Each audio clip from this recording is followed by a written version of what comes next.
சென்னை நீலாங்கரை வீட்டில் இருந்து புறப்பட்டு சென்ற விஜய் 3வது நாளாக பட்டினப்பாக்கத்தில் ஆலோசனை என தகவல் வெளியாகியிருக்கிறது.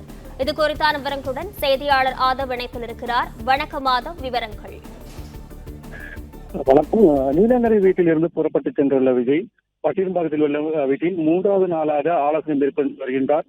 தாவேகா சட்ட வல்லுநருடன் ஆலோசனை என தகவல் வெளியாகியுள்ளது.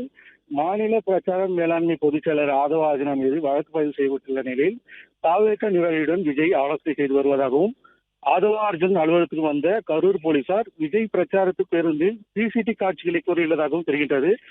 நேற்று விஜய் வீடியோ வெளியிட்ட நிலையில் தமிழக அரசு மீதான குற்றச்சாட்டுகளுக்கு உயர் அதிகாரிகளின் செய்தியாளர் சந்திப்பில் விளக்கம் அளிக்கப்பட்டது என பார்க்கப்படுகிறது. கரூர் பிரச்சாரத்தின் போது விஜய் முன்வைத்த குற்றச்சாட்டுகளுக்கு கூட்ட நெரிசல் தொடர்பாகவும் செந்தில் பாலாஜி இன்று செய்தியாளர் சந்திப்பில் விளக்கம் அளித்துள்ளார். இந்த நிலையில் இன்று 3வது நாளாக தாவேகா தலைவர் பட்டினப்பாக்கத்தில் இல்லத்தில் விஜய் ஆலோசனை என தகவல் வெளியாகியுள்ளது.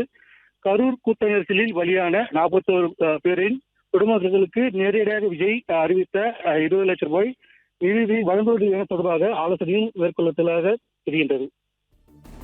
பிளே ஸ்டோர் மற்றும் ஆப் ஸ்டோரில் இருந்து பாலிமர் செயலியை QR கோடு மூலம் பதிவிறக்கம் செய்யுங்கள்.